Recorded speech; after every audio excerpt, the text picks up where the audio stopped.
네, 안녕하세요, 여러분들. 항상성 유지 이제 수업을 위해서 이제 급하게 다시 영상을 촬영했습니다. 이제 우리가 여러 시간에 걸친 협동학습을 통해서 항상성 유지 원리, 그리고 체온 조절, 혈당량 조절, 삼투압 조절 이렇게 4가지 같이 공부했잖아요. 이제 학습지를 가지고 선생님이랑 같이 정리해보는 시간을 갖도록 하겠습니다. 항상성이라는 것은 이제 우리 외부 환경이 계속 변하잖아요. 지금처럼 날씨가 덥기도 하고 또 겨울처럼 춥기도 하고 뭐 이제 등등등 이 주변의 외부 환경이 변하더라도 생물체는 생물체 내의 환경을 정상 범위로 유지하려고 하는 성질.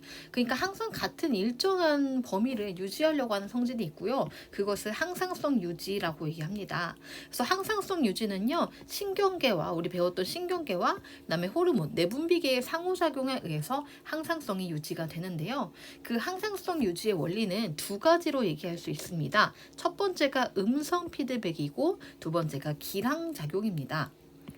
자, 여기에서 피드백이라고 하는 내용에 대해서 보면요. 피드백이라고 하는 것은 원인에 의해서 나타난 결과가 다시 원인에 영향을 미치는 것을 피드백이라고 얘기합니다. 어떠한 원인에 의해서 그 원인에 의해서 결과가 나타나면요. 그 결과가 또다시 원인에 영향을 미치는 것. 이것이 피드백입니다.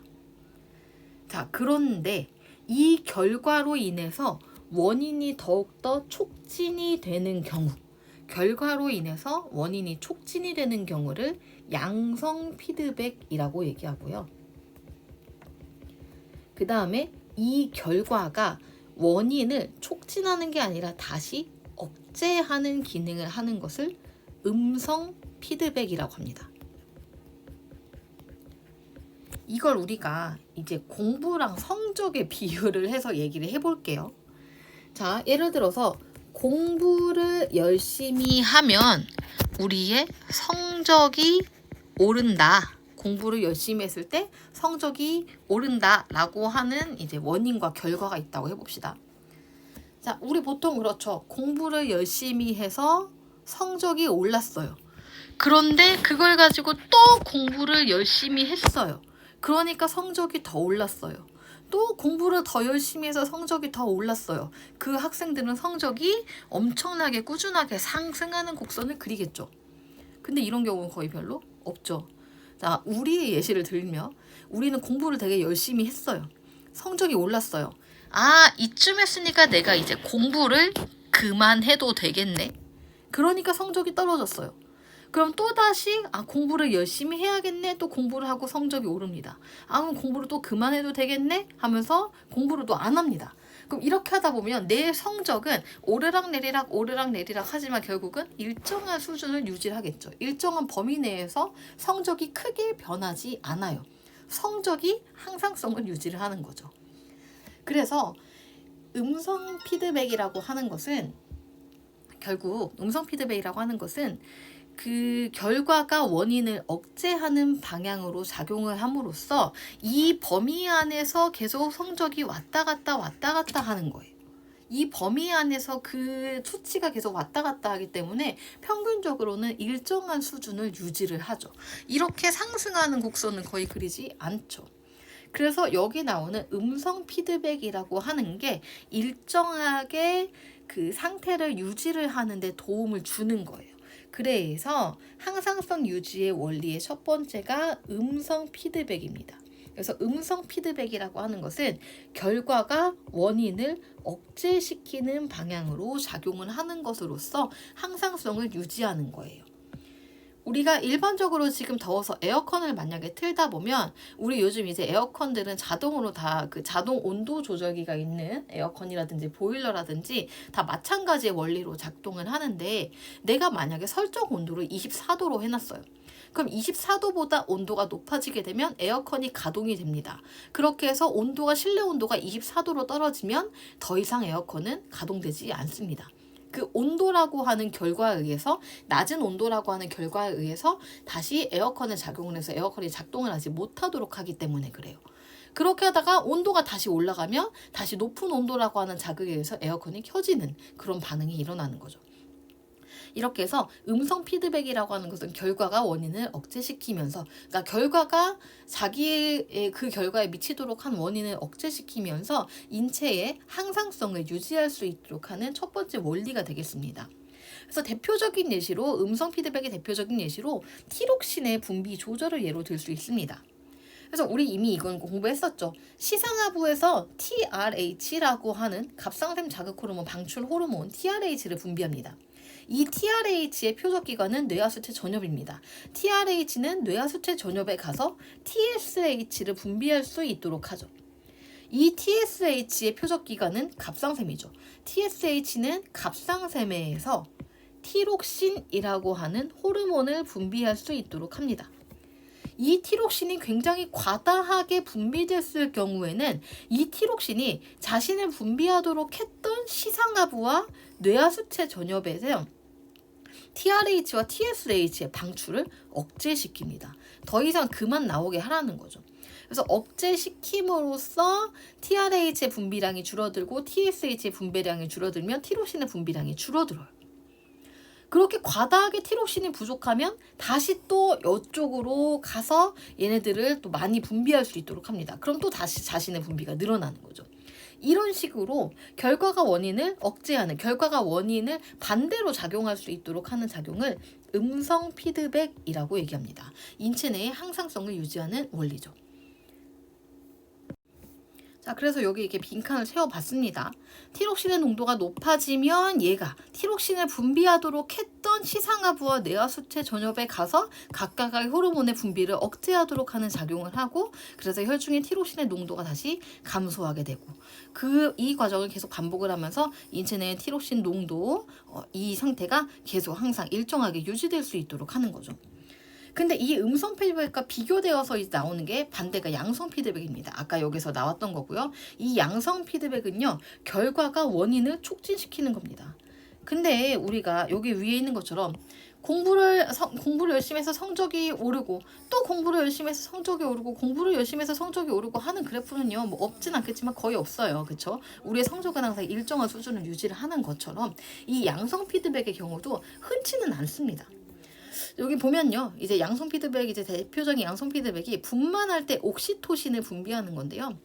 분만을 할 때 뇌하수체 후엽에서 자궁의 수축을 촉진을 하는 옥시토신이 분비가 되면요, 이 옥시토신이 다시 또 뇌하수체에 가서 또 옥시토신을 더 많이 분비하도록 합니다. 그렇게 해서 옥시토신이 계속 분비가 더 되고 하면서 옥시토신의 양이 폭발적으로 늘어나게 되고, 얘가 자궁을 수축시켜서 출산을 할 수 있도록 하게 하는 거죠. 그래서 이런 양성 피드백은요, 엄밀하게 말하면 여기 지금 이 음성 피드백에 의한 항상성 작용과는 큰 관련은 없고요. 그래서 첫 번째 항상성 유지의 원리의 가장 대표적인 원리는 음성 피드백으로 볼 수 있습니다. 자, 그럼 여기 갑상샘종이라고 하는 병이 있는데 이거는 뒷장 가서 설명할게요. 자, 그러면 여기에서 볼게요. 시상하부에서 TRH를 분비합니다. 이 TRH가 뇌하수체 전엽을 자극해서 TSH를 분비하도록 합니다. 분비된 TSH는 갑상샘에서 티록신을 분비하도록 하고요. 그 다음에 우리가 아까 배웠던 것처럼 음성 피드백에 의해서 이 티록신이라고 하는 호르몬은요, 각각 많이 분비되면 시상하부와 뇌하수체 전엽을 각각 억제, 여기에서 TRH와 TSH를 분비하지 않도록 억제를 하는 역할을 하죠. 이 티록신이라고 하는 호르몬은요, 뭘로 구성되어 있냐면 아이오딘이라고 하는, 우리가 옛날에 요오드라고 했었는데 이 아이오딘이라고 하는 성분으로 되어 있습니다. 자, 그런데 만약에 이 아이오딘이라고 하는 성분을 섭취를 해야 되는데 이 성분에 결핍이 일어난 거예요. 그러면은 아이오딘이라고 하는 성분의 결핍이 일어났으니 티록신이 잘 합성되지 않는다는 소리예요. 그럼 우리가 알지만 티록신이 잘 합성되지 않으면 티록신을 많이 합성되도록 하기 위해서 시상하부와 뇌하수체 전엽을 자극을 하겠죠. 그럼 시상하부와 뇌하수체 전엽에서는 TRH와 TSH의 분비량이 계속 늘어납니다. 그럼 얘네들은 결국은 어디를 자극하냐면 갑상샘을 계속 자극을 해요. 갑상샘은 계속 자극을 하는데 티록신은 아이오딘이 없으니까 분비가 안 돼요. 재료가 없으니까 분비를 할 수가 없는 거예요. 그러면 또다시 얘를 자극을 합니다. 그럼 얘네들이 계속 갑상샘을 자극을 해요. 티록신은 분비가 안 돼요. 그러니까 갑상샘이 계속 자극을 하다 보니까 갑상샘이 이렇게 비대해지고 커지게 되는 그런 질병이 발생을 하고, 그런 질병이 갑상샘종입니다. 그래서 빈칸을 채워보면 이렇게 됩니다. 갑상샘종은요, 갑상샘이 비대해지는, 커지는 질환이에요. 이유는 아이오딘이라고 하는 이 티록신을 구성하고 있는 이 성분이 결핍이 됨으로써 티록신의 합성량이 감소해서 티록신이 부족하다고 몸에서 인지하기 때문에 그렇습니다. 티록신의 분비가 부족하니까 이 분비가 부족한 티록신이 각각 시상하부와 뇌와 신체 전엽을 자극을 해서 TRH와 TSH를 계속 분비를 증가시킵니다. 보통의 경우에는 그렇게 되면 티록신 합성이 많이 되니까 티록신이 합성이 되면서 이제 다시 얘네들을 억제하는 방향으로 작용을 하는데, 문제는 티록신을 만들 수 없기 때문에 티록신은 계속 부족하다고 인지하는 거예요. 그러다 보니까 이것들이 더 많이 분비가 돼서 자꾸 갑상샘을 자극하게 되고 갑상샘이 커지는, 그런 비대해지는 갑상샘종이라고 하는 병이 발병을 하는 거죠. 자, 그럼 항상성 조절의 원리에서 두 번째 기량작용을 보겠습니다. 기량작용은요, 우리가 교감신경과 부교감신경 할 때 얘기한 적이 있어요. 기량작용이라고 하는 것은 하나의 기관이 두 가지 요인이 서로 반대로 작용해서 서로의 효과를 줄이는 것을 기량작용이라고 얘기하죠. 하나가 촉진하면 하나는 억제하는 방식으로 일어나는 것이 기량작용, 서로 반대되는 작용이에요. 그래서 교감신경이 심장박동을 빠르게 촉진을 하면 부교감신경은 심장박동을 억제함으로써 빨라진 심장박동을 다시 느리게, 그래서 원래 상태로 회복시키는 역할을 하고요. 이런 식으로 해서 일정한 심장박동이 일정한 범위에서 유지될 수 있도록 하는 역할을 하는 거죠. 그 다음에 대표적으로 기량작용 중에 하나가 이제 인슐린과 글루카곤의 작용을 들 수가 있어요. 그래서 인슐린과 글루카곤은 우리가 이제 공부를 이미 해서 알겠지만 혈당량을 조절하는 역할을 합니다. 자, 그럼 여기서 인슐린과 글루카곤의 작용을 여기 오른쪽에서 다시 써보면서 볼게요. 자, 글리코젠이라고 하는 물질이 있습니다. 이 물질은요, 이런 단당류가, 포도당이요, 이렇게 굉장히 많이 연결되어서 형성된 고분자 물질입니다. 그리고 동물의 경우 이 글리코젠은 간에 저장되어 있어요. 글리코젠은요, 여기 보는 것처럼 하나의 포도당이 굉장히 길게 연결된 고분자 물질입니다. 그리고 이 글리코젠을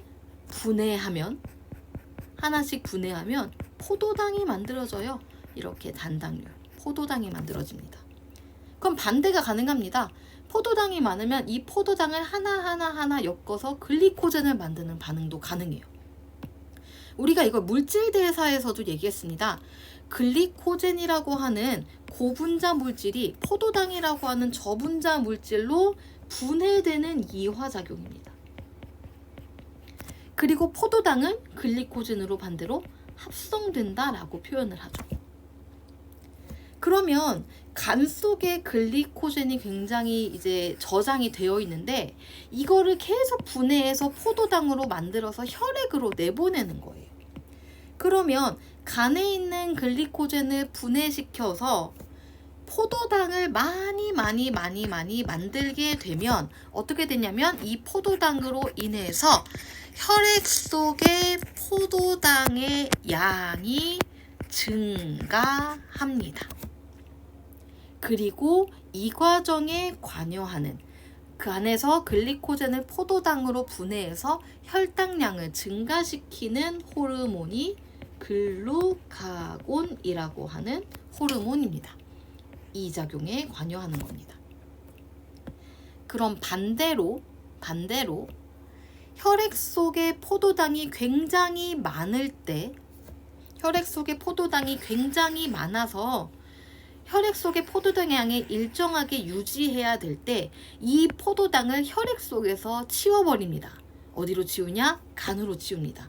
혈관 속에 있는 포도당을요, 간으로 집어넣습니다. 간으로 집어넣어서 거기 있는 글리코젠에 포도당을 쭉 연결시키는 작용을 우리가 글리코젠을 합성한다라고 표현을 하고, 글리코젠을 합성하게 되면 결과적으로 포도당의 양이 줄어들게 되죠. 이 합성하는 작용에 관여하는 호르몬이 바로 인슐린이라고 하는 호르몬입니다. 그래서 글루카곤과 인슐린이라고 하는 호르몬은요, 글리코젠의 합성과 분해를 조절하면서 혈당량을 조절하는 역할을 합니다. 인슐린이 작용을 하면 결국은 포도당의 양이 줄어들면서 우리가 그것을 혈당량이 감소한다라고 표현을 하는 것입니다. 그래서 인슐린은 혈당량을 감소시키는 작용, 글루카곤은 혈당량을 증가시키는 작용을 하고, 여기 옆에 있는 빈칸에 와서 보면 그럼 인슐린이라고 하는 호르몬은 지금 여기에서 포도당을 글리코젠으로 합성하는 반응을 촉진하는 거죠. 반대로 글루카곤은 글리코젠을 포도당으로 분해시키면서 혈당량을 늘리는 겁니다. 그래서 인슐린은 포도당을 글리코젠으로 합성하면서 혈당량을 감소시키고, 글루카곤은 글리코젠을 분해해서 포도당으로 내보냄으로써 혈당량을, 혈액 속에 있는 포도당의 양을 증가시키는 작용을 하는 거죠. 이것도 역시 기량작용에 해당되고요. 그 다음에 칼시토닌과 파라토르몬은요, 앞에 갑상샘과 각각 부갑상샘에서 분비되는 호르몬으로서 혈액 속에 있는 칼슘 이온의 농도를 조절하는 역할을 합니다.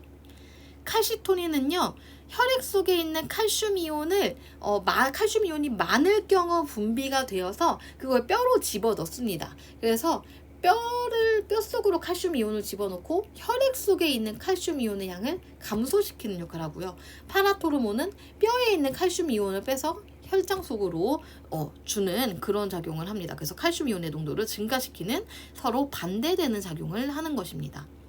그래서 우리 몸은요, 음성 피드백 작용과 기량 작용에 의해서 서로가 서로를 억제하고 하면서 이제 항상 그 몸의 상태가 세뇌 환경이 정상 범위로 유지될 수 있도록 해주는 역할을 합니다. 그리고 이런 항상성 조절은요, 단독으로 이루어지는 게 아니라 결국은 교감신경과 부교감신경 같은 신경계와 그 다음에 방금 말한 호르몬인 내분비계가 함께 같이 조절합니다. 그래서 우리가 항상성 조절의 3총사 얘기했었죠. 그래서 첫 번째가 체온 조절, 두 번째가 혈당량 조절, 세 번째가 삼투압 조절입니다. 이거에 대해서 다시 보도록 하겠습니다. 자, 첫 번째 체온 조절입니다. 그래서 체온이라고 하는 거 우리가 굉장히 잘 알고 있잖아요. 체온은 우리 몸의 신체 내부의 온도를 말합니다. 그래서 우리 인간의 정상적인 체온 범위는 36.5도씨 정도가 되죠. 근데 우리가 체온을 36.5도로 일정하게 유지를 해야 되는 이유가 뭘까요? 결국은 이렇게 체온 조절을 하는 이유는요, 우리 통합과학 때 배웠던 효소가 기억날지 모르겠어요. 효소라고 하는 건요, 우리 몸에서 굉장히 많은 기능을 하고 있습니다. 그 효소가 없으면 우리 몸에서 물질 대사가 원활하게 일어날 수가 없어요. 물질 대사라고 하는 거는 이 생명체의 그 모든 생명을 유지하는 근간이 되는 건데, 그 효소가 없으면 물질 대사가 제대로 이루어지지 못하고 우리의 생명이 결국 제대로 생명이 유지가 될 수가 없는 겁니다. 그럼 우리 몸에서는 이 효소의 최대 활성을 유지하기 위해서 노력해야 되고, 효소가 최대로 작용할 수 있는 온도가 바로 이 온도입니다. 이 온도의 범위를 벗어나면요, 효소는 기능을 하지 못해요. 왜냐하면 효소의 주 성분은 단백질이고요. 이 단백질은 열에 굉장히 약하기 때문에 그래요. 그래서 단백질을 이제 우리가 계란을 깨트려서 후라이팬에다가 열을 가하게 되면 계란이 하얗게 굳어지잖아요. 우리가 이런 걸 단백질이 변성된다라고 표현을 하는데, 단백질은 한 번 변성되면 다시 원래 상태로 돌아올 수가 없습니다. 그래서 체온이 과도하게 높아지는 것을 막아야 합니다. 또는 체온이 과도하게 떨어져서 효소의 활성이, 효소의 반응 속도가 낮아지는 것도 방지를 해야 되기 때문에 정상적인 온도를 조절을 해야 되고요. 그렇게 해서 체온 조절이 중요한 이유입니다. 그리고 이런 체온을 감지해서 조절하는 중추는요, 우리 신경계에서 얘기했었습니다. 간뇌에 있는 시상하부가 우리 몸의 온도가 얼만큼 되는지 감지하고 이것을 조절하는 역할을 하고요. 체온 조절에서 가장 중요한 두 가지 포인트는요, 우리 몸에 이제 있는 열을 발생시키는 양이 있고요. 또 열을 뺏기는 양이 있어요. 그래서 그 열을 조절하는 게 체온 조절의 핵심입니다.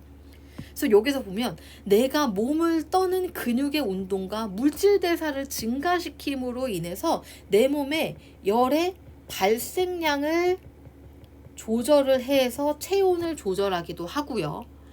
또는 내 몸에 있는 열을 바깥에 뺏기는 것, 그러니까 열이 밖으로 나가는 것을 우리가 열의 발산량이라고 얘기하는, 열의 발산이라고 얘기하는데, 이 열의 발산을 조절함으로써 체온을 조절합니다.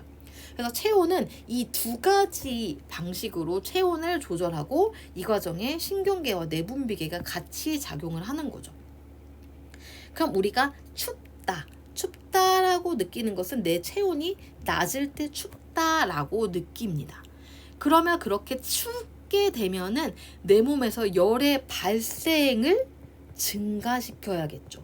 그래야 열이 많아지겠죠. 그리고 그렇게 춥다라고 하는 건 외부의 온도가 더 낮기 때문에 내 몸에 있는 열을 뺏긴다는 거고요. 내 몸에 있는 열을 뺏기는 양을 최대한 감소시켜야 할 겁니다. 그래서 추울 때는 열을 많이 발생시키고 또 뺏기는 열을 최소화하는 그런 기작으로 여러 가지 몸이 이제 작용을 하게 됩니다. 그래서 신경계와 내분비계가 함께 조절을 한다고 했잖아요. 그래서 추울 때는요, 교감신경이 작용을 합니다. 신경계 중에서 교감신경이 흥분을 하게 되면서 심장박동을 촉진시켜서 혈액이 빨리빨리 돌 수 있도록 하고, 그렇게 해서 온몸에 있는 세포에 얼른 물질들을 공급을 하는 거예요. 그래서 빨리 물질 대사가 일어나서 그 혈액을 많이 공급을 함으로써 물질 대사가 빨리 원활하게 일어나서 그 과정에 에너지가 많이 발생하고 그 과정에 열 에너지가 많이 발생하도록 하는 거고요. 또 나도 모르게 근육이 막 떨리잖아요. 몸이 덜덜덜덜 떨리는 거는 근육을 떨어서 열을 발생시키기 위한 겁니다. 또 티록신, 물질 대사를 촉진하는 티록신과 에피네프린이라고 하는 이 두 가지의 호르몬의 분비가 증가가 됩니다. 그래서 각각이 이제 간이나 근육에서 물질 대사를 촉진합니다. 여기서 이제 말하는 물질 대사는 이화작용을 생각을 하시면 됩니다. 그래서 물질 대사를 막 촉진함으로써 고분자의 물질을 저분자의 물질로 분해하면서 발생하는 에너지를 우리가 사용한다고 했죠. 이 중에 에너지는 열 에너지로 저장되고 그 다음에 우리가 사용하는 ATP라고 하는 형태로 저장한다라고 했는데, 이렇게 물질 대사를 촉진시킴으로써 여기는 열 에너지를 많이 발생시키려고 하는 거에 해당이 됩니다. 그리고 이 교감신경은요, 그렇게 심장박동을 촉진하고 근육의 떨림을 증가시켜서 열의 발생량을 증가시킬 뿐만이 아니라 이 교감신경은요, 열의 발산도 감소합니다. 열이 주변으로 뺏기지 않도록 하기 위해서 피부가 있다면 이 피부 근처로 흐르는 이제 여러 혈관이 있을 거잖아요. 그럼 피부 바깥쪽에 흐르는 혈관도 있을 거고 피부 안쪽에 흐르는 혈관도 있을 거예요. 그러면은 피부 바깥쪽에 있는 혈관을 수축시켜서 더 좁게 만들고 안쪽에 있는 걸 상대적으로 더 넓게 합니다. 그래서 혈액이 바깥을 통해서 많이 통과하지 않도록 함으로써 이 피부 근처에서 열을 뺏기지 않도록 하는 역할을 해요. 그래서 피부에 이렇게 모세혈관이 이제 좁아지게 되면서 혈액이 적게 흐르게 되니까 상대적으로 얼굴이 하얗게 질린 것처럼 보이죠. 그리고 땀 분비도 억제를 하면서 우리 몸의 열 발산량을 감소시킴으로 인해서 체온을 상승하도록 합니다. 여기는 빈칸 잠깐 채워볼게요. 자, 그래서 선생님이 여기 빈칸을 다시 채워봤습니다. 이제 저온 자극이라고 하는 것에 의해서, 그러니까 체온이 낮다라고 인식을 하는 거죠. 시상하부가 이 저온을 감지하게 되면 시상하부가 교감신경을 활성화시킵니다. 그래서 교감신경은요, 피부 모세혈관을 수축시킵니다. 아까 말한 피부 근처로 흐르는 모세혈관을 수축시킴으로써 바깥의 열을 뺏기지 않도록 하는 거고요. 그 다음에 여기 두 번째 털세움근 수축이라고 얘기하는데요. 털세움근이 수축이 되면 털이 바짝 섭니다. 우리는 이거를 다른 말로 소름이 돋는다 라고 표현을 하죠. 그래서 사실은 이건 인간에서 이제 영향이 크다기보다는 동물에서 영향이 큰 건데요. 털세움근을 수축을 시킴으로 인해서 털이 바짝 서게 되면 피부 주변에 털이 바짝 서게 되고 그만큼 공기층이 두터워집니다. 그래서 그 체내에 있는 열을 잘 뺏기지 않게 돼요. 그래서 열 발산량을 감소시키는 기작 중에 하나에 해당이 됩니다. 그리고 교감신경은요, 근육으로 가서 근육을 나도 모르게 떨리도록 합니다. 그래서 근육의 떨림을 증가시켜서 열 발생을 증가시키는 역할도 하고, 또는 이 교감신경은요, 부신 속질을 자극해서 에피네프린이라고 하는 호르몬이 분비될 수 있도록 해요. 그래서 교감신경이 부신 속질에서 에피네프린이 분비될 수 있도록 하면서 이 에피네프린이라고 하는 호르몬에 의해서 간에서 물질 대사가 촉진이 되고 심장박동이 증가합니다. 이러므로 인해서 열이 발생이 증가하고요. 또는 이 시상하부에서 이렇게 신경 말고도 또 다른 호르몬으로도 작용을 하기도 하고, 이건 우리가 앞에서 했었죠. 뇌하수체 전엽 TRH로, 그 다음에 TSH로 갑상샘을, 그 다음에 여기서 분비된 티록신이 간에 가서 물질 대사를 촉진시킴으로 인해서 열을 발생을 많이 하도록 합니다. 그래서 결국은 춥다라고 하는 이 저온 자극을 시상하부가 감지하게 되면 이 신경과 이런 호르몬들이 관여해서 열의 발산을 감소시키고 열의 발생을 증가시킴으로 인해서 다시 체온이 상승할 수 있도록, 그래서 원래의 체온을 유지할 수 있도록 하는 역할을 하고요. 이렇게 추울 때를 기준으로 하게 되면 더울 때는 그 반대라고 생각을 하시면 됩니다. 그래서 이 기작은요, 뭐 자세한 걸 외우기보다는 나타나는 증상이 열의 발생과 열의 발산을 어떻게 조절하는지만 이해를 하면 되거든요. 더울 때도 마찬가지이고 일일이 막 외운다기보다는 추울 때를 기준으로 해서 더울 때는 그 반대작용이니까 반대작용인 걸 고르면 돼요. 그럼 체온이 높다라고 하는 건 내 몸에서 열을 덜 발생시켜야 되고요. 그 다음에 열을 빨리빨리 내보내야 되는 거예요. 그래서 열의 발생량이 감소하기 위해서 반대작용을 하는 거죠. 추울 때는 심장박동이 촉진하고 근육을 계속 수축시켜서 근육을 떨리게 했다면, 더울 때는 그거의 반대인 거예요. 심장박동이 억제가 되고, 그리고 근육도 그렇게 떨리지 않는 거죠. 그리고 티록신의 분비도 감소를 시켜서 물질 대사를 억제를 하는 거고요. 반대로 열의 발산, 열을 빨리 내보내기 위해서 피부 모세혈관이 확장이 됩니다. 그러니까 이 피부 근처에 있는 모세혈관을요, 더 굵게 만들어서 혈액이 많이 흐르도록 해요. 안쪽에 있는 게 수축을 하겠죠, 상대적으로. 혈액이 바깥쪽으로 많이 흐르게 되면 상대적으로 바깥으로 열을 많이 뺏기게 되니까 열의 발산량이 증가하는 거예요. 그럼 열의 발산량이 증가시키기 위해서 피부 근처에 이렇게 모세혈관을 확장하다 보면 우리가 겉에서 봤을 때 얼굴이 붉게 달아오른 걸 볼 수 있겠죠. 그게 이제 열 발산량을 이제 증가시키는 거에 해당이 된다라고 보면 됩니다. 그래서 고온일 때는 이렇게 열 발산을 증가시키는 방향으로, 열 발생을 감소시키는 방향으로 해서 체온을 낮추는 그런 작용을 하게 되고요. 이거를 교감신경과 부교감신경이다라고 해서 나눠서 약간 보는 게 조금 어려워서요. 일단 저온일 때 교감신경 이다라고 하는 거 외우고, 교감신경 활성이 감소하든지 부교감신경이 흥분을 하든지 어쨌든 결론적으로는 열의 발산을 증가시키고 열의 발생을 감소시킨다라고 하는 근본적인 사실의 변화가 없으니까요. 이거에 좀 초점을 맞춰서 이해를 해주면 좋을 것 같습니다. 자, 그럼 이제 두 번째 항상성 조절에서 혈당량 조절을 보겠습니다. 혈당량이라고 하는 거는 말 그대로 혈액 속에 있는 당, 포도당이 얼마나 많이 있냐, 혈액 속 포도당의 농도를 혈당량이라고 얘기합니다. 정상인의 경우 혈액 100ml당 약 75에서 125mg 정도 들어있는 게 정상인의 혈당량이라고 얘기해요. 그럼 혈당량을 유지를 해야 되는 이유는 뭘까요? 그럼 결국 혈액 속의 포도당의 농도를 잘 유지를 해야 되는 이유는 이 포도당이라고 하는 물질이 중요하기 때문에 그렇겠죠. 포도당이라고 하는 물질이 왜 중요할까요? 우리는 이미 물질대사에서 배웠습니다. 이 포도당이라고 하는 것을 세포호흡을 통해서 분해해서 우리 몸에 에너지를 발생시키는 데 쓰기 때문이죠. 그래서 이 포도당은 체내의 주요 에너지원으로 작용하기 때문에 이 포도당의 농도가 너무 적으면 안 돼요. 그래서 일정한 포도당의 농도를 유지시켜야 되고요.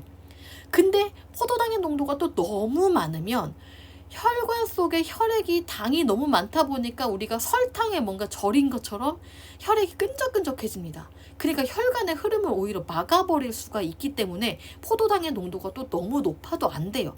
그래서 일정한 농도를 유지시켜야 되는 거고, 그게 바로 혈당량을 조절하는 기작의 원인이 되는 거죠. 마찬가지로 혈당의 변화를 감지를 하는 것도 간뇌의 이제 시상하부입니다. 그리고 이제 이자가 감지를 하기도 합니다. 결국은 혈당량의 조절 중추는 간뇌입니다. 그래서 모든 항상성 조절의 그 항상성 유지를 하는 중추가 간뇌이기 때문에 그냥 그 간뇌라고 하는 사실 이것만 계속 잊지 않으시면 되고요. 그럼 혈당량을 조절하는 방법은 이자라고 하는 이 내분비샘에서 분비되는 글루카곤과 인슐린의 기량작용, 그리고 음성 피드백에 의해서 혈당량을 조절합니다. 기량작용과 음성 피드백은 아까 했었고요. 글루카곤과 인슐린의 작용도 어느 정도 했습니다. 그리고 또 이자에 연결된 교감신경과 그다음에 부교감신경이 조절을 하기도 하고요.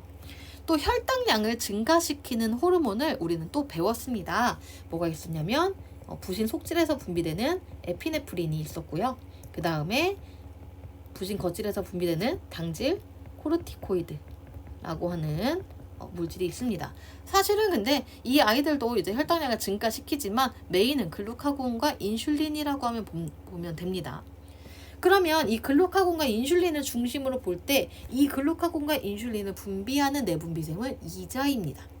근데 이 이자라고 하는 기관은 다른 말로 췌장이라고도 얘기하죠. 이 12지장이 연결되어 있는데 이 이자라고 하는 기관은요, 우리 몸의 3대 영양소를 분해할 수 있는 효소를 분비하는 외분비샘이기도 합니다. 이자는요, 소화효소를 분비하는 우리 소화액 분비하는 거 외분비샘이라고 배웠죠.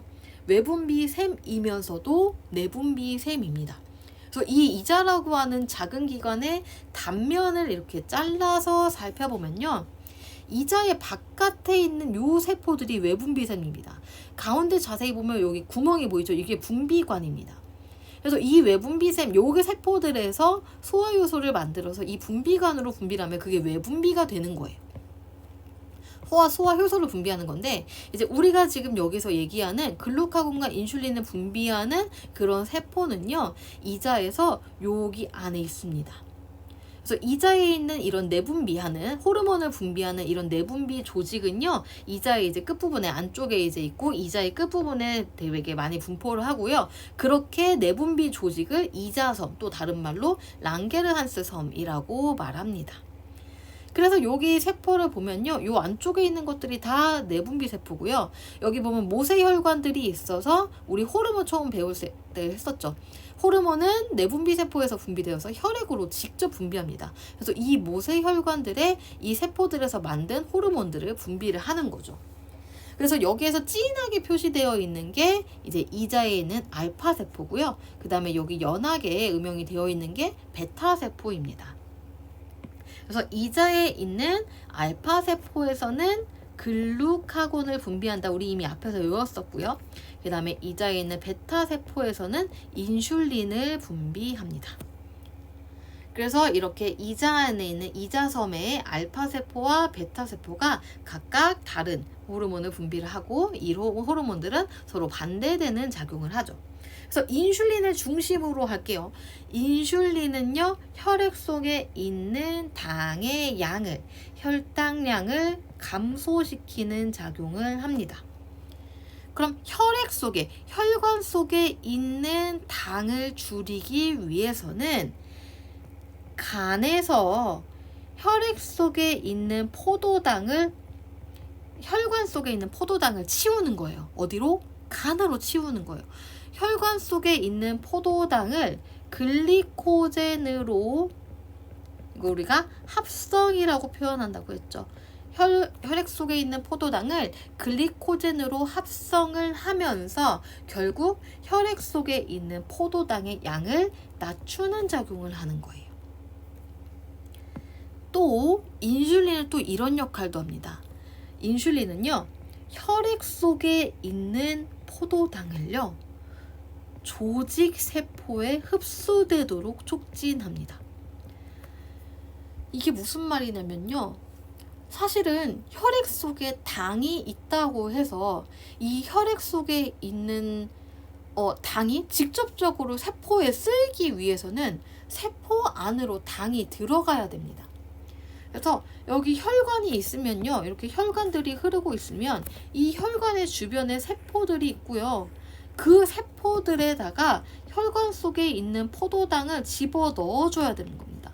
혈관 속에 이렇게 포도당이 흐르고 있고요, 이 혈관 속에 있는 포도당을 세포 안으로 집어 넣어줘야 비로소 세포에서 이 포도당을 분해를 해서 물질 대사를 통해서, 이화작용을 통해서, 세포호흡을 통해서 여기에서 에너지를 생성을 하는데요. 인슐린은 이 혈액 속에 있는 포도당의 유지를 하는 것도 중요하지만 이 포도당이 이 세포들에 들어갈 수 있는 이 작용을 촉진을 하기도 합니다. 그래서 인슐린의 기능이 굉장히 중요한 거예요. 단순히 혈당량을 낮추기 때문에 중요한 것도 있지만 이 혈당량을 낮추고 이 혈액 속에 있는 포도당을 세포에 흡수되도록 해서 세포가 이 포도당을 사용할 수 있도록 도와주는 역할을 합니다. 글루카곤은 반대로 혈액 속에 있는 당의 양을 증가시키는 작용을 해요. 아까 말한 것처럼 간에 있는 글리코젠을 분해해요. 포도당으로. 그것을 분해해서 혈액으로 방출시키면서 혈당량을 증가하는 작용을 하죠. 그래서 아까 적었던 것처럼 이 간에서 글리코젠과 그다음에 포도당의 관계에 대해서 분명하게 이해를 하고 있어야 돼요. 둘은 완전히 다른 물질은 아닌 거죠. 글리코젠을 분해시키면 포도당이 되는 거고, 포도당을 많이 연결해서 합성하면 글리코젠이 되는 거예요. 그래서 글리코젠을 포도당으로 시키는 과정을 분해, 여기를 합성이라고 얘기하고, 이것을 분해하는 데 관여하는 호르몬이 글루카곤이고요. 그 다음에 글리코젠을 합성시킴으로 인해서 이 포도당의 양을 줄이는 게, 이게 인슐린이 하는 역할입니다. 그래서 인슐린이 작용을 하게 되면 포도당의 양이 줄어들게 되고, 글루카곤이 작용을 하게 되면 포도당의 양이 늘어나게 됩니다. 그래서 이 혈당량을 조절을 시키는 거죠. 그럼 우리가 밥을 먹고 나서 사실 혈당량이 바로 증가하는 건 아니죠. 이 밥을 먹고 이 우리 속에 있는 음식물들이 소화기관을 거쳐서 분해가 돼서 최종적으로 소장에서 흡수가 됩니다. 포도당의 형태로 흡수가 되죠. 그 흡수가 된 것들이 이제 혈액을 돌게 됩니다. 그럼 우리가 이걸 혈당량이 증가한다라고 표현을 하는 거죠. 그럼 혈당량이 증가하게 되면 혈당량을 낮추기 위해서 이자의 베타세포에서 인슐린을 분비합니다. 그럼 이자의 베타세포에서 인슐린이 분비가 되면 얘는 간에서 포도당을 글리코젠으로 전환시키면서 혈액 속에 있는 포도당을 치워주는 역할을 해요. 그리고 혈액에 있는 포도당이 각 체세포로 흡수될 수 있도록 하는 역할을 해서 혈관 속의 당을 낮춰줍니다. 그래서 혈당량을요, 중요한 거죠. 정상 범위로 낮추는 거예요. 그래서 이후 혈당량이 낮아지게 되면 무한히 낮아지는 게 아니라 결국은 다시 음성 피드백 작용에 의해서 인슐린 분비량이 감소하면서 더 이상 혈당량이 낮아지지 않도록 하는 거죠. 그래서 혈당량을 일정한 범위로, 정상 범위로 유지할 수 있도록 하는 게 초점이고요. 근데 이제 우리가 식사를 하게 아니라 운동을 많이 하거나 어쨌든 공복이거나 해서 혈당량이 기존에 원래 우리 기준보다 혈당량이 떨어지게 되면 그때 이제 이자의 알파세포에서 글루카곤을 분비하게 됩니다. 그리고 혈당량이 감소하는 건요, 우리 몸에서도 굉장히 비상 상황으로 인식합니다. 에너지를 생산할 수 있는 에너지원이 없는 거잖아요. 그렇기 때문에 우리 몸이 비상 상황, 비상 상황 하면 생각나는 신경이 있죠. 그게 교감신경이죠. 그래서 교감신경이 작용을 해서 부신 속질까지도 작용을 합니다. 그래서 부신 속질에서 에피네프린을 분비할 수 있도록 해요. 그래서 에피네프린이 분비가 되고 글루카곤이 분비가 되면서 얘는요, 간에서 글리코젠을 포도당으로 전환해서 혈액으로 방출시키게 되고, 그러면서 혈당량을 결국 높이긴 높이지만 정상 범위로 높이는 거죠.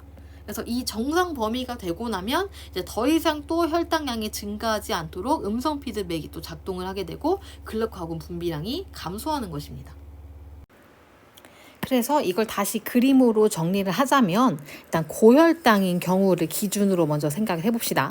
그래서 혈당량이 높을 경우에 식사 후라든지, 그래서 혈당량이 높아질 경우에 이 혈당이 높다라고 하는 거를 이제 혈액을 통해서 시상하부가 감지하는 거죠. 또는 베타세포도 직접 인식을 하기도 합니다. 어쨌든 고혈당을 인식하게 되면요, 부교감 신경이 활성화되고 그게 또 이제 베타세포를 자극하게 됩니다. 그래서 이자 베타세포에서 인슐린을 분비를 하면, 인슐린은 혈당량을 낮추긴 하는데 두 가지 방법으로 낮춘다고 했어요.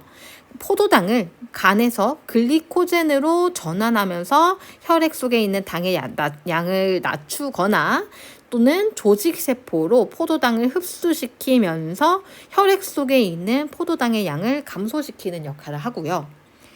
혈당이 낮을 경우에는 이제 시상하부가 인식하고 알파세포가 직접 인식하기도 하는데, 어쨌든 교감신경이 활성화됩니다. 그래서 이 교감신경이 이자의 알파세포와 부신 속질을 같이 자극을 해서 이자 알파세포에서는 글루카곤을, 부신 속질에서는 에피네프린을 분비하면서 혈당량을 높여주는, 간에 있는 글리코젠을 포도당으로 전환해서 혈액으로 방출시켜서 혈당량을 증가시키는 작용을 하게 됩니다. 자, 여기 밑에 있는 표는요, 일단 맨 첫 번째 표는 시간에 따른 혈당량의 변화를 나타냅니다. 시간이 지날수록 이제 혈당량의 변화 그래프를 보여주는 건데, 여기 식사를 하고 있을 때 혈당량이 증가하는 게 보일 거예요. 자, 그리고 여기 옆에 있는 두 가지의 그래프는 인슐린과 글루카곤 중 해당되는 호르몬을 적어보자는 거고, 자, 여기에서 잘 볼게요. 식사를 할 때 같이 분비량이 증가하는 호르몬이 있고요. 식사를 하고 있는데 분비량이 떨어지는 호르몬이 있습니다. 식사로 인해서 혈당량이 상승을 하면서 같이 상승을 하는, 같이 분비량이 늘어나는 호르몬은 혈당량이 증가했을 때 분비가 늘어나는 호르몬인 인슐린이 될 거고요. 오른쪽의 그래프는 식사를 할 때 혈당량이 증가하고 있기 때문에 더 이상 혈당량을 증가시킬 필요가 없는 글루카곤은 식사 중에 분비량이 줄어들게 됩니다. 그래서 이렇게 채울 수가 있고요. 그 다음에 이 오른쪽의 표는 다른 표입니다. 그래서 운동을 시작해서 운동하는 시간에 따른 농도, 그리고 그 농도가 인슐린인지 글루카곤인지 찾으라고 하는 건데요. 운동을 하게 되면 혈당량이 어떻게 될까요? 네, 운동을 하게 되면 이제 혈액 속에 있는 포도당을 에너지원으로 쓰겠죠. 그러면서 혈당량이 낮아집니다. 그럼 혈당량을 높이기 위해서 어떤 호르몬이 분비가 되냐? 글루카곤이 분비가 되면서 다시 혈당량을 정상 범위로 높여주는 작용을 하죠. 그럼 여기에서 지금 운동 시간이 지날수록 분비가 상승하고 있는 호르몬은 글루카곤이라고 하는 것을 알 수가 있습니다. 자, 마지막으로 삼투압 조절에 관해서 알아보겠습니다. 자, 삼투라고 하는 현상은요, 우리 통합과학 시간에 배웠습니다. 삼투라고 하는 것은 반투과성막인 세포막을 통해서 용매, 물이 이동하는 현상을 삼투라고 얘기했습니다. 이때 물의 이동 방향은 농도가 낮은 곳에서 농도가 높은 곳으로 이동을 했었죠. 그리고 이 삼투압이라고 하는 건 삼투 현상의 결과 반투과성막이 받는 압력입니다. 통합과학 시간에 봤던 이제 이 U자관 실험을 볼게요. 자, 이 U자관을 두고 가운데다가 반투과성 막을 설치를 합니다. 그리고 양쪽에 각각 농도가 다른 용액을 넣어줍니다.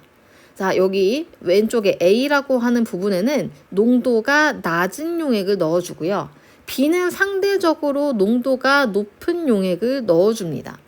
그럼 이렇게 되면 시간이 지나면 어떻게 될까요?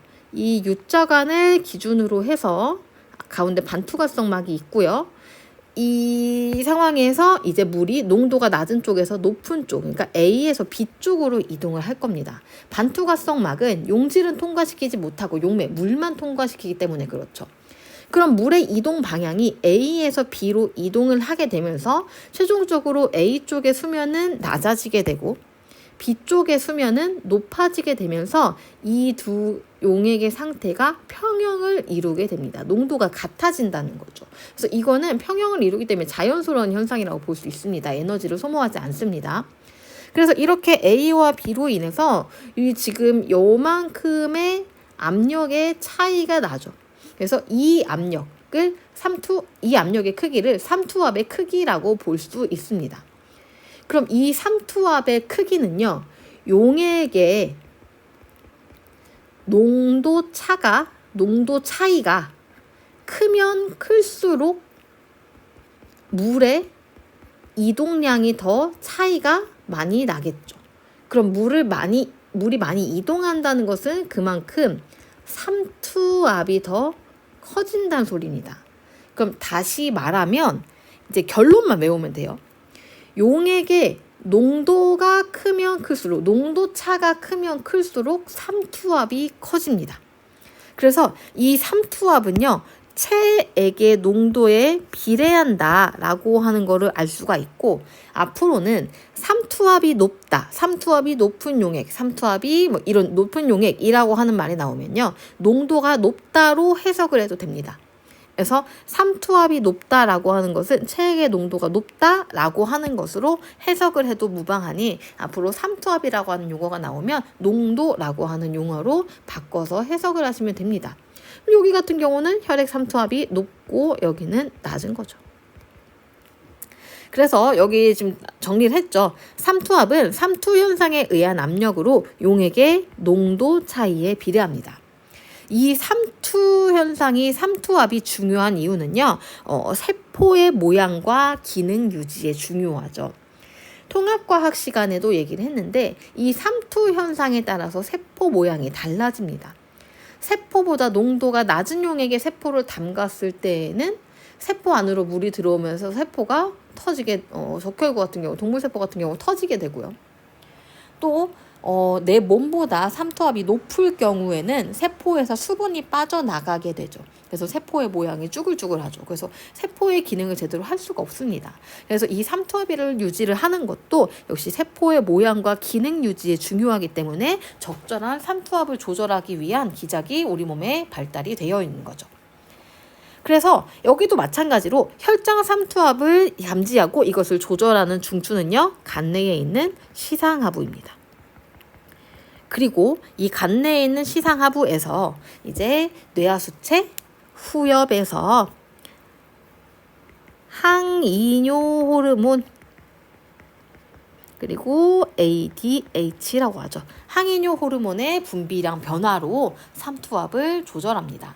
이 항이뇨 호르몬의 기능에 대해서도 역시 앞에서 외웠던 경우에 속하죠. 그래서 항이뇨 호르몬은요, 콩팥에서 수분의 재흡수를 촉진합니다.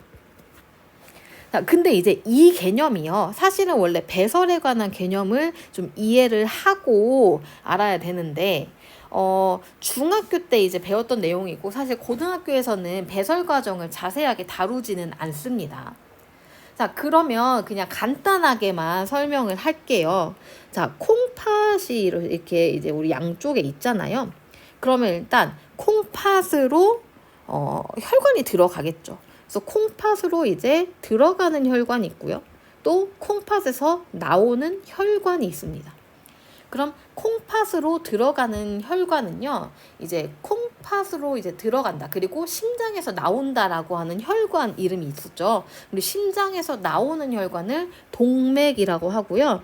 콩팥으로 들어가기 때문에 이 혈관의 이름을 콩팥 동맥이라고 얘기합니다.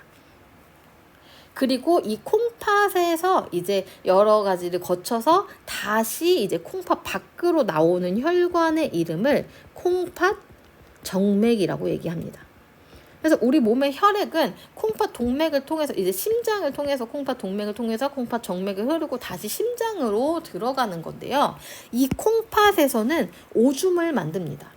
그래서 콩팥 동맥에서 여러 가지 노폐물들을 가지고 이 콩팥 안으로 들어가게 되면 콩팥에서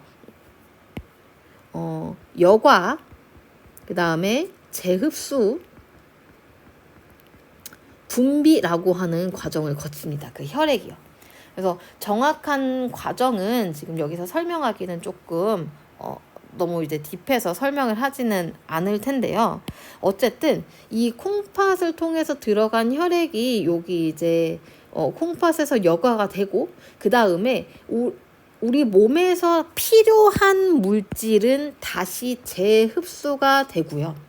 그리고 우리 몸에서 필요 없는 물질은 분비가 되어서 그 결과 이제 재흡수된 그 물질들은요, 콩팥 정맥을 타고 다시 우리 몸으로 돌아가고요.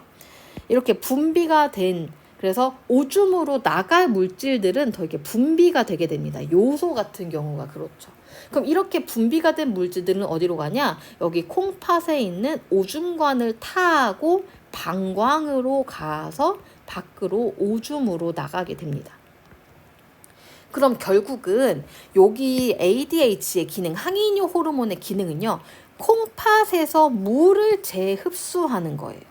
그러니까 콩팥에서 오줌으로 나가야 될 물을 다시 재흡수해서 몸으로 가지고 오는 게 이 항이뇨 호르몬의 기능입니다.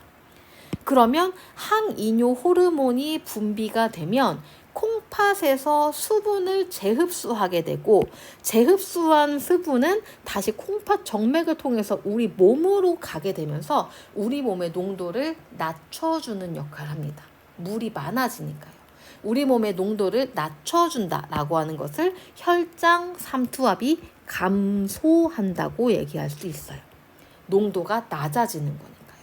그러면 ADH는요, 내가 몸에서 땀을 많이 흘리거나 또 등등 여러 가지 등의 사유로 내 몸의 삼투압이 높아졌을 때, 내 몸의 농도가 높아졌을 때, 내 몸에 수분이 부족한 상황인 거죠. 그래서 여기는 수분이 부족한 상황이라고 해석을 하시면 됩니다. 상황이 어떻든 간에 수분이 부족하게 되면 그 수분이 부족하다라고 하는 것을 간내의 시상하부가 감지하고 뇌하수체 후엽에서 항이뇨 호르몬의 분비를 촉진합니다. 그럼 항이뇨 호르몬이 분비가 되다 보니 콩팥에서 오줌으로 나가야 될 수분을 재흡수해서 다시 몸으로 가져오는 거예요. 그러면 이 상황을 생각해 볼게요. 콩팥에서 수분을 재흡수하게 되면 나가야 될 물이 안 나가고 내 몸으로 다시 들어오니까 혈액의 양이 증가하겠죠. 혈액의 양이 증가한다라고 하는 건요, 내 몸에서 혈압도 증가한다라고 하는 것으로 볼 수 있고요. 또 혈장 삼투압의 변화를 보시면요, 수분을 재흡수하기 때문에 몸에 물이 많아져요. 그러다 보니 몸이 농도가 더 묽어진다. 그리고 농도가 낮아진다. 혈장 상투압이 감소한다라고 볼 수 있고요. 오줌으로 나가야 될 물의 양이, 양을 뺐다 보니까 오줌의 양이 감소하게 되고요. 여기서 한 가지만 더 추가하자면 오줌량이 감소한다는 소리는 오줌의 농도, 다시 말하면 오줌의 삼투압은 높아진다는 거죠. 그러니까 진하고 노란 오줌이 나오는 거예요. 수분이 부족할 경우에. 그래서 수분이 부족할 경우에 항이뇨 호르몬의 분비로 인해서 결국 콩팥에서 수분의 재흡수를 촉진하는 게 직접적인 기능이고요. 이 직접적인 기능으로 인해서 이런 여러 가지 현상들이 같이 발생을 하는 거예요. 그래서 우리가 짠 음식을 많이 먹게 되면 몸에 이제 삼투압이 증가하게 됩니다. 그래서 콩팥에서 수분의 재흡수를 촉진하게 되고 혈액량이 증가하게 되면서 다음날 얼굴이 퉁퉁 붓게 되죠. 물이 많이 들어와서 그런 거예요. 자, 그러면 반대로 물을 많이 마셨을 때는 수분이 과다한 거예요. 혈장 삼투압이 감소하는 거죠. 내 몸의 농도가 더 낮아지는 겁니다. 이것은 수분이 과다한 상황으로 해석할 수 있습니다. 그러면 이 경우엔 반대예요. 뇌하수체 후엽에서 항이뇨 호르몬의 분비를 억제합니다. 그래서 콩팥에서 수분의 재흡수를 억제시킴으로써 오줌으로 나갈 물의 양이 더 많아지는 거죠. 그럼 반대로 오줌으로 물이 더 많이 나가니까 오줌량은 증가하는데 혈액량은 감소합니다.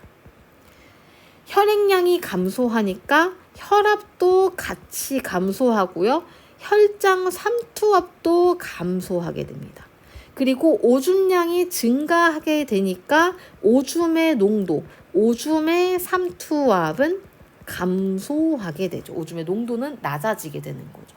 그래서 이 ADH 분비로 인한 이 다양한 그 값의 변화를 해석하는 게 이 삼투압 조절 문제 해결에서 가장 큰 핵심이라고 볼 수 있습니다.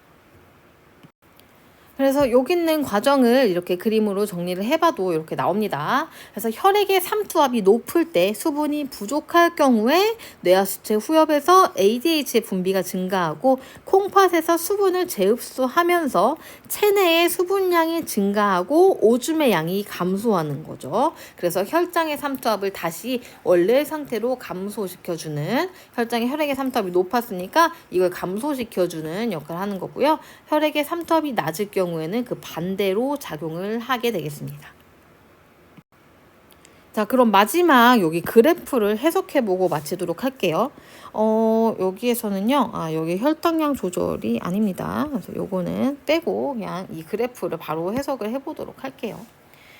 자, 지금 그림 가와 나는 건강한 사람에서 각각 기억과 니은이라고 하는 값이 변할 때 혈중 ADH의 농도 변화를 나타낸 것이고, 기억과 니은은 각각 혈장 삼투압과 전체 혈액량 중 하나이다 라고 이야기하고 기억과 니은에 대해서 물어봤습니다.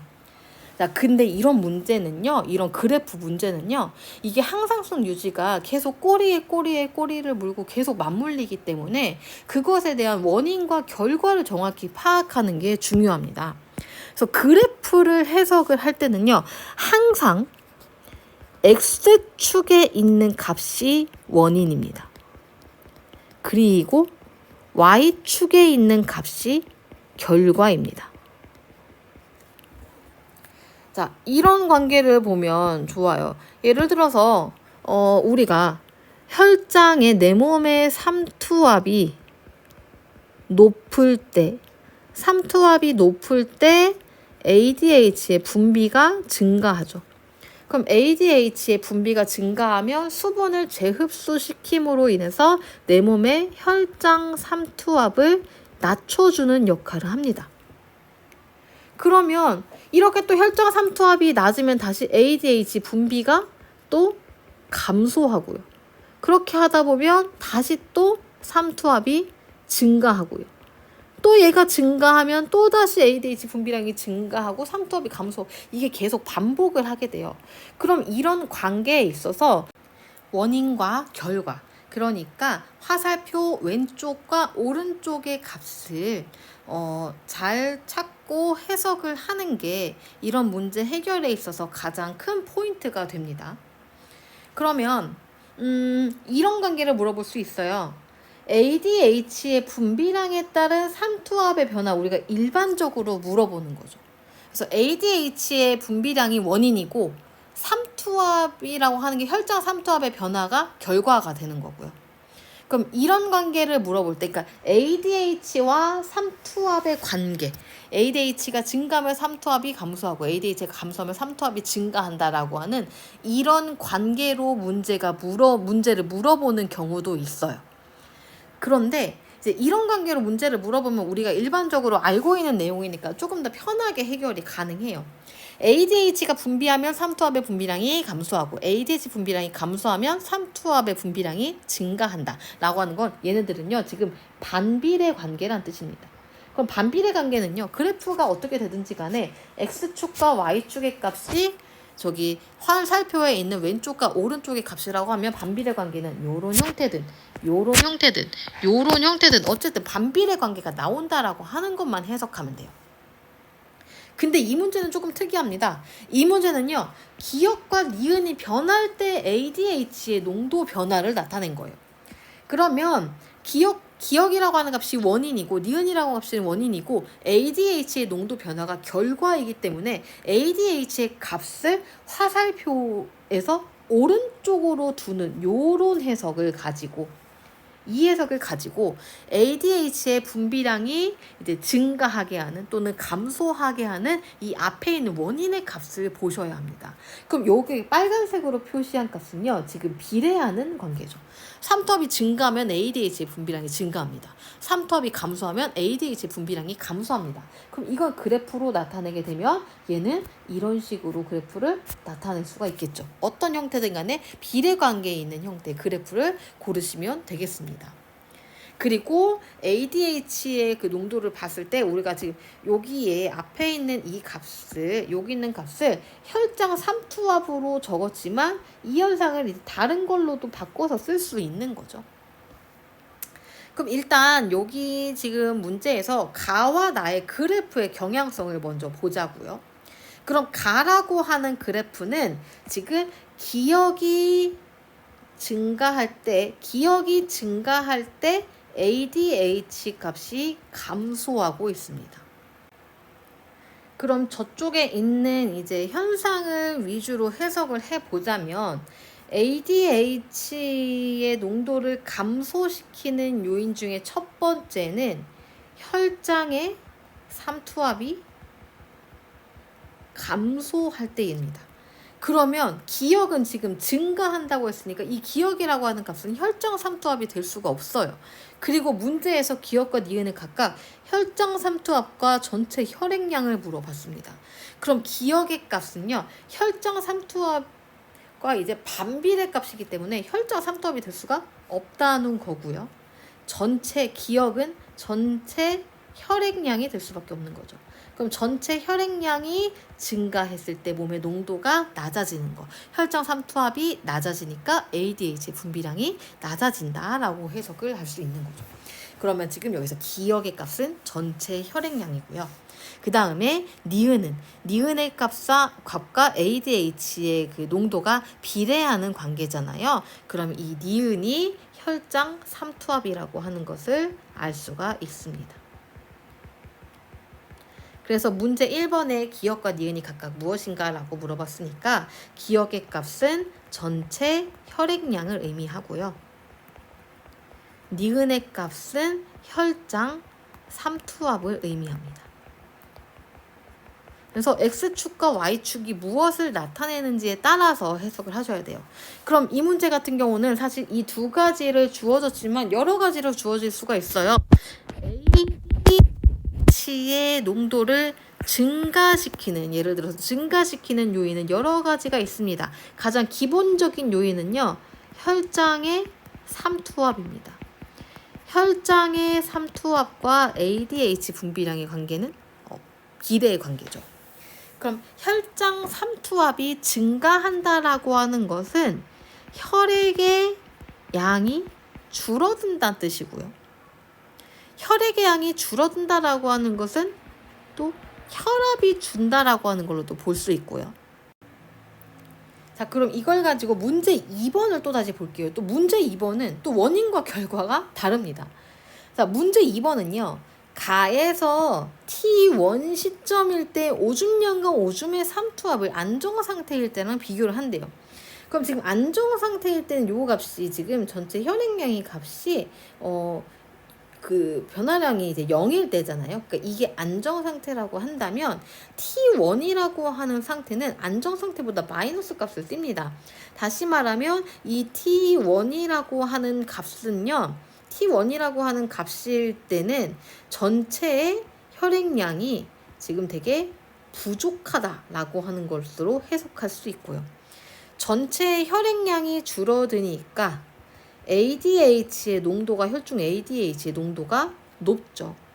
그럼 ADH의 농도가 높으니 이거의 결과 콩팥에서 수분의 재흡수를 촉진하게 됩니다. 그럼 콩팥에서 수분의 재흡수량이 늘어나게 되면 상대적으로 오줌의 양이 줄어들고 그리고 오줌이 진한 오줌이 되죠. 그래서 오줌의 삼투압이 증가하게 됩니다.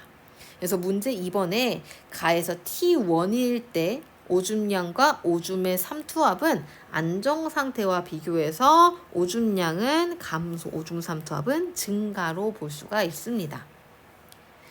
문제 3번에서는 나에서 T2일 때를 물어봤습니다. 나에서 T2라고 하는 시점은요, 안정 상태에 비해서 혈장의 삼투압이 지금 높은 상태입니다. 그럼 혈장의 삼투압이 높은 상태이니까 ADH의 분비량이 늘어나겠죠. 그러면 콩팥의 수분의 재흡수량이 또 늘어나게 되고요. 그렇게 되니까 위에와 같은 결과가 나요. 오줌의 양이 줄어들고 오줌의 삼투압이 안정 상태일 때에 비해서 더 증가하는 경향을 보이게 됩니다.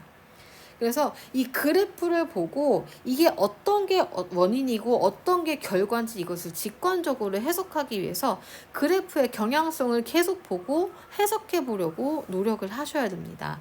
그래서 이런 그래프를 볼 때 첫 번째는 X축의 값이 뭐고 Y축의 값이 뭔지, 그리고 두 번째는 이 값을 다 찾고 나면은 이 그래프가 비례 관계인지 반비례 관계인지를 보고 이걸 가지고 상황에 맞게 해석을 하셔야 합니다. 자, 이렇게 해서 전체 개념에 대한 내용은 이제 전체 정리가 끝났습니다. 그래서 계속 이제 우리가 공부한 내용들도 있고요. 학습지의 내용도 있고요. 선생님이 지금 이렇게 수업한 내용도 있으니까 계속 반복하고 계속 들여다보면 결국 익숙해질 수밖에 없거든요.